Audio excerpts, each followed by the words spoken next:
오늘은 열왕기상 22장 마지막 장 말씀입니다. 선지자 미가야에 대한 말씀이 나옵니다. 미가야 선지자가 아합 왕을 경고하고 또 이제 아합이 그 말씀대로 죽는 그런 대목의 말씀입니다. 1절에 보면요, 아람과 이스라엘 사이에 전쟁이 없이 3년을 지냈더라. 자, 아람 나라하고 이스라엘하고 전쟁이 2번이나 있었다고 말씀드렸습니다, 앞에. 그런데 2번 다 어디가 이겼습니까? 이스라엘이 이겼습니다. 원래 한 10배 정도의 강력한 군대를 아람 군대가 가지고 있었는데, 육신적 군대나 세상적으로 보면 이스라엘이 도저히 이길 수 없었는데 하나님의 은혜로 2번이나 이겼습니다. 그러면은 이 아합 왕이 정말 하나님의 살아계심을 인정하고 하나님 중심의 그런 삶을 살았으면 얼마나 좋았겠습니까? 그래서 아람이 못 쳐들어오고 3년 동안 이렇게 평화롭게 있었습니다.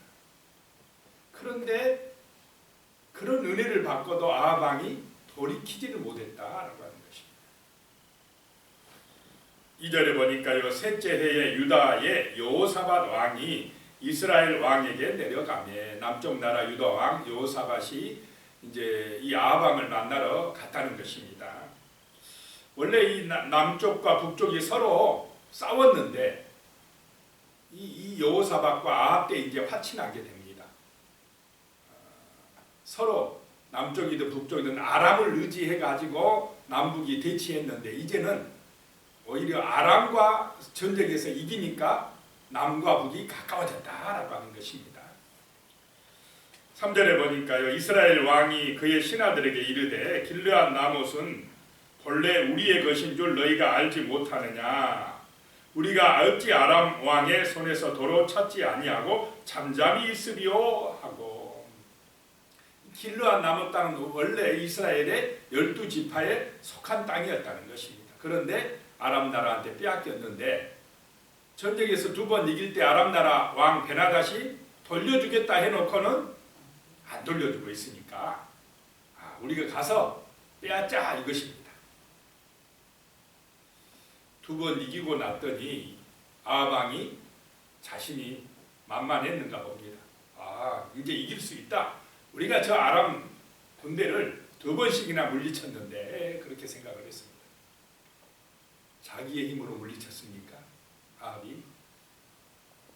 참 하나님께서 이기게 해주셨는데 그 승리를 자기의 능력, 자기 군대의 힘으로 승리했다고 자만한 것입니다. 그래서 아람 나라 치러 가겠다.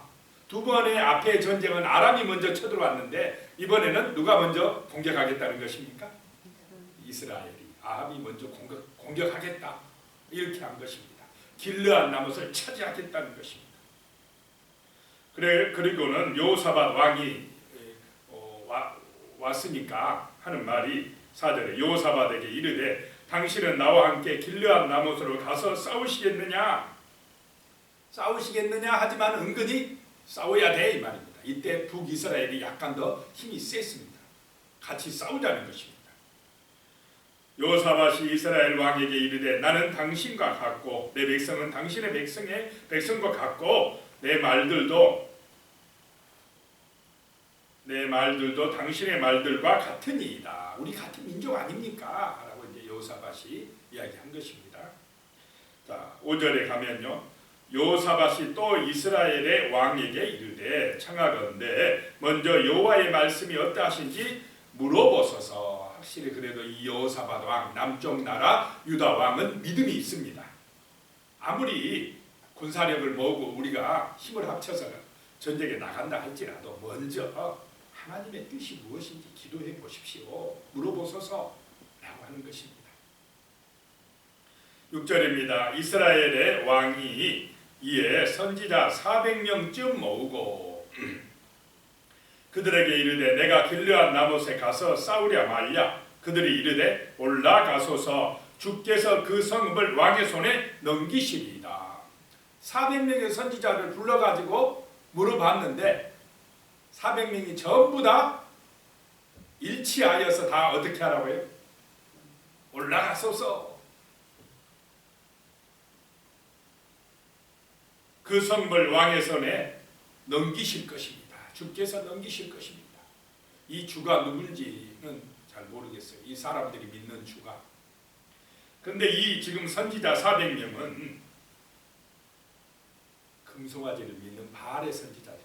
왜냐하면 하나님의 이름으로 이 사람들이 예언을 해도 실제적으로는 누구 편에서 예언하는 것입니까? 이것이 이 아합의 편에서 사람 중심으로, 그래야 자기들에게 이익이 되니까.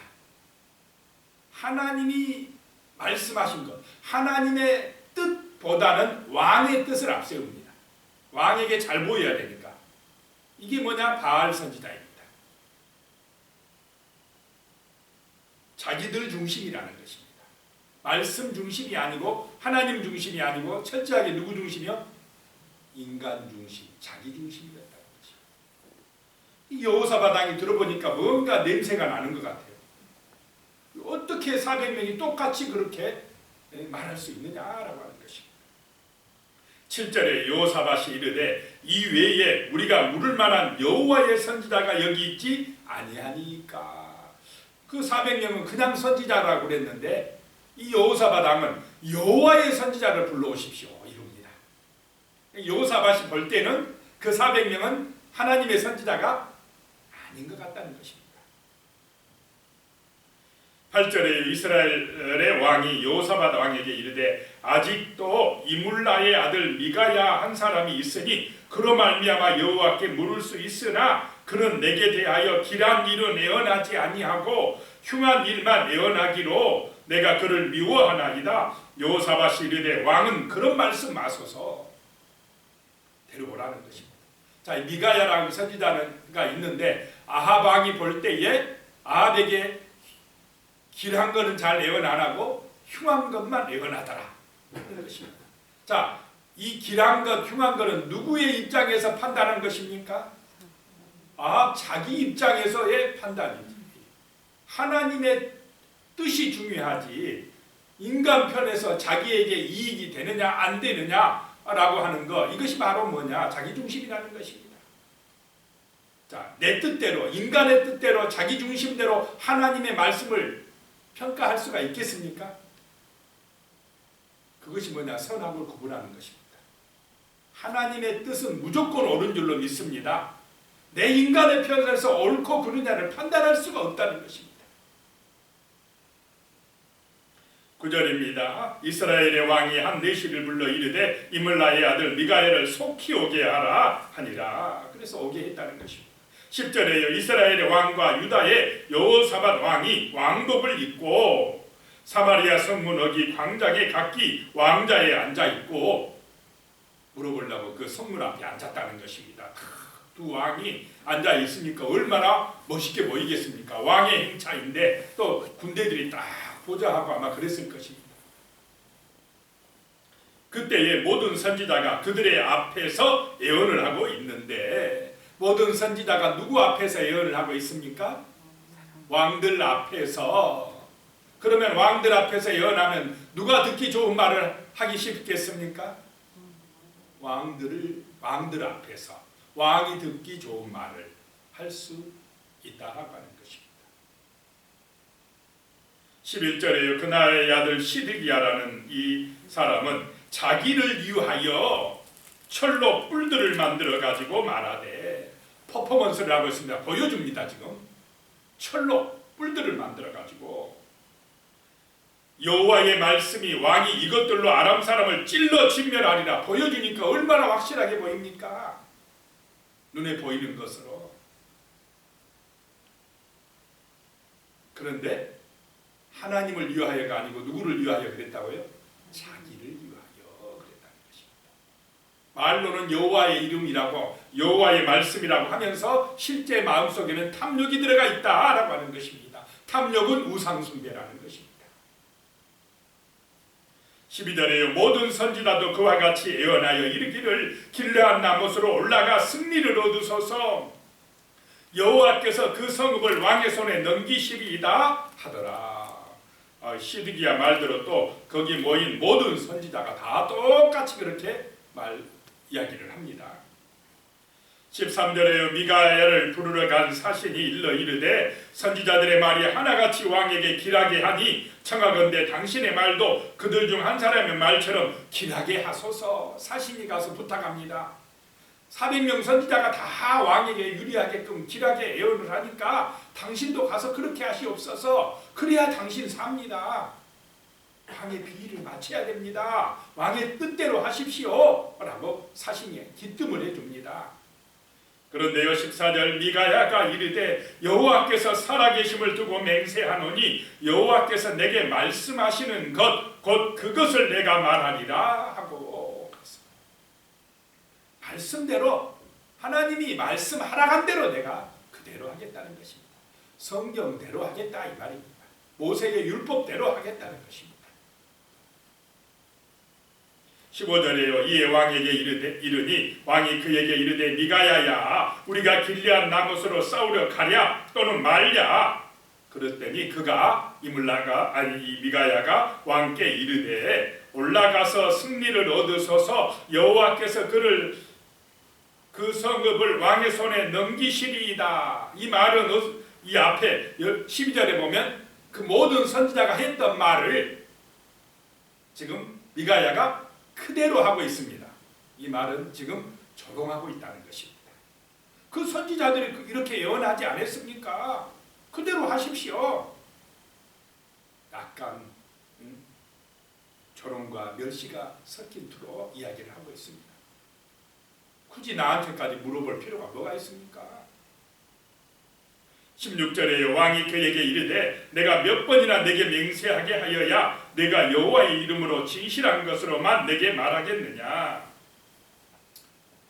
그렇게 말하지 말고 진짜 말해봐. 진짜 너 지금 조롱 섞이게 이렇게 말하니까 이제 진실한 걸 말하라는 것입니다. 그랬더니 17절에 그가 이르되 내가 보니 온 이스라엘이 목자 없는 양같이 산에서 흩어졌는데 싸우러 나갔던 이스라엘 백성들이 목자 없는 양같이 흩어져 버렸다는 것입니다. 여호와의 말씀이 이 무리에게 주인이 없으니 왕이 없으니 이 말은 왕이 죽었으니 각각 평안히 자기 집으로 돌아갈 것이니라 하셨나이다 라고 하는 것입니다. 18절에 이스라엘의 왕이 여호사밧 왕에게 이르되 저 사람이 내게 대하여 길한 것을 예언하지 아니하고 흉한 것을 예언하겠다고 당신에게 말씀하지 아니하였나이까. 흉하게 예언하고 있다는 것입니다.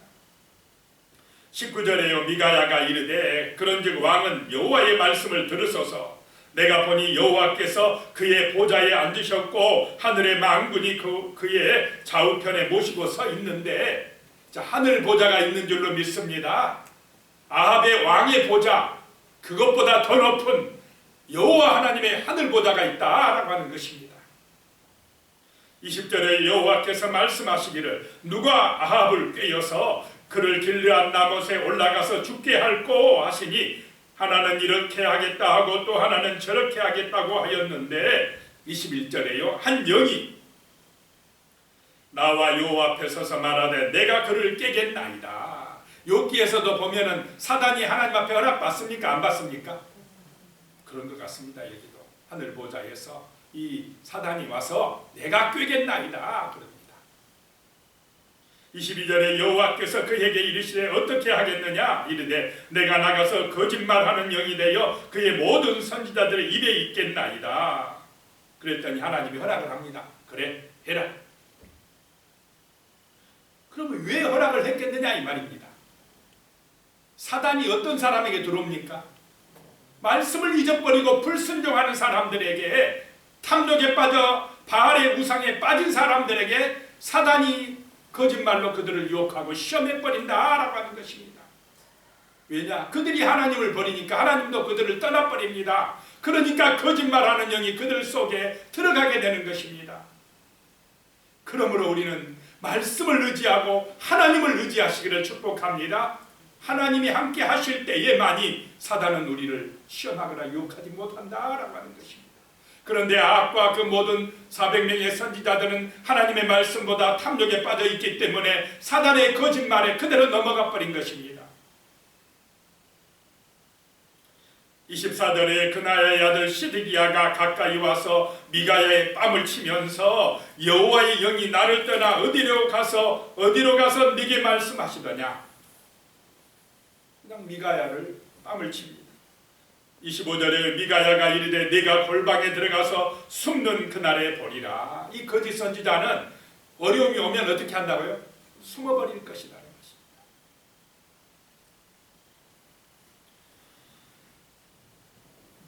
아방은 말하기를 27절에 왕의 말씀이 이놈을 옥에 가두고 내가 평안히 돌아올 때까지 고생의 떡과 고생의 물을 먹이라 하셨다 하라. 내가 이기고 돌아와서 너 이제 죽이겠다는 것입니다. 그때까지 좀 옥에 가두고 고생의 떡과 고생의 물을 마시게 하라. 28절에요. 미가야 선지자가 이르되 왕이 참으로 평안히 돌아오시게 될진데 여호와께서 나를 통하여 말씀하지 아니하셨으리이다. 또 이르되 너희 백성들아 다 들을지어다 라고 하니라. 자, 앞에 보면 엘리야 선지자가 이 아합이 죽을 걸 예언했습니까? 안 했습니까? 예언을 했습니다. 하나님의 뜻을 거역하고 그 아람 나라의 베나사를 죽이라고 그랬는데, 물리치라고 그랬는데 다 살려주고, 그러니까 이제 아람 나라에 의해서 너 죽을 것이다 라고 이미 하나님께서 엘리야 선지자를 통하여 예언한 말씀이 그대로 또 미가야 선지자가 전하고 있는 것입니다. 이제 그래서 길르앗 나못으로 두 왕이 군대를 이끌고 싸우러 나갔습니다. 그런데 30절에 보니까요, 이스라엘의 왕이 여호사밧, 남쪽 나라 여호사밧 왕에게 이르되 나는 변장하고 전쟁터로 들어가려 하노니 당신은 왕복을 입으소서 하고 이스라엘 왕이 변장하고 전쟁터로 들어가니라. 이 아합이 참 머리가 좋은 것 같습니다. 자, 왕복을 누구한테 입혔습니까? 남쪽 나라 여호사밧 왕에게. 그리고 자기는 왕이 아닌 척 하고 변장하고 들어갔습니다. 그러면 아람 나라 군대가, 대적의 군대가 누구를 공격하겠습니까? 여호사밧 왕을 왕인 줄 알고 죽이려고 할 것입니다. 아마 어떤 속뜻은 여호사밧 왕을 또 죽게 해가지고 그냥 남쪽까지 침공하려고 하는 그런 의도도 있었는지 모르겠다 생각이 듭니다. 31절에요. 아람 왕이, 대적의 왕이 그 병거의 지휘관 32명에게 명령하여 이르기를 너희는 작은 자나 큰 자나 더불어 싸우지 말고 오직 이스라엘 왕과 싸우라 한지라. 그러면 누구에게 달려가겠습니까? 왕복을 입은 여호사밧 왕에게, 남쪽 나라 왕에게. 32절에 병거의 지휘관들이 여호사밧을 보고 그들이 이르되 이가 틀림없이 이스라엘의 왕이라 하고 돌이켜 그와 싸우려 한즉 여호사밧이 놀라서 소리를 지르는지라. 자, 급하면 누구 불렀겠습니까? 여호사밧은 믿음이 있습니까? 없습니까? 제 생각에 그런 생각. 놀라서 소리 지르는데 하나님 하든지 아버지 하든지 그랬을 것 같다 생각이 들었어요. 그런데 하나님의 도우심이 있었습니다. 33절에 병거의 지휘관들이 그가 이스라엘의 왕이 아님을 보고 쫓기를 그치고 돌이켰더라. 하나님의 은혜인 줄로 믿습니다. 그냥 살아났어요. 여호사밧이. 34절에 한 사람이 무심코 활을 당겨 이스라엘 왕의 갑옷 솔기를 마친지라. 왕이 그 병거 모는 자에게 이르되 내가 부상하였으니 내 손을 돌려 내가 전쟁터에서 나가게 하라 하였으나 35절입니다. 이날의 전쟁이 맹렬하였으므로 왕이 병거 가운데서 붙들려 서서 아람 사람을 막다가 저녁에 이르러 죽었는데 상처에 피가 흘러 병거 바닥에 고였더라. 죽었더라 하는 것입니다. 변장하고 숨었는데 우연히 화살이 날아가서 맞췄는데 누구의 뜻이라는 것입니까? 하나님의 뜻이었더라 라고 하는 것입니다. 38절에 보니까요, 그 병거를 사마리아 못에 씻음에 개들이 그의 피를 핥았으니 여호와께서 하신 말씀과 같이 되었더라. 거기는 창기들이 목욕하는 곳이었더라. 말씀과 같이 아합이 죽고 개들이 그 피를 핥았더라 라고 하는 것입니다. 자, 미가야 선지자의 말씀대로 됐습니까? 안 됐습니까? 그대로 됐다. 400명의 선지자들 다 틀렸다는 것입니다. 기도드리겠습니다. 하나님 아버지, 하나님의 말씀은 변함이 없습니다. 하나님의 뜻은 진리의 말씀입니다. 성경의 말씀대로 우리가 순종하는 믿음의 삶을 살아가게 하여 주시옵소서. 거짓말하는 영, 악한 영이 우리를 유혹하여서 끊임없이 탐욕과 제약에 빠지게 합니다. 하나님, 우리를 시험하고 무너뜨리려고 할 때에 주여 하나님의 말씀이 능력이고 금이라는 사실을 잊지 말게 하여 주시옵소서. 하나님의 말씀을 믿고 기도할 때에 어둠의 영은 쫓겨가고 참으로 우리는 거룩해지고 믿음으로 승리하게 되고 하나님의 은총과 복을 받아 누리게 될 줄로 믿습니다. 예수님의 이름으로 기도드리옵나이다. 아멘.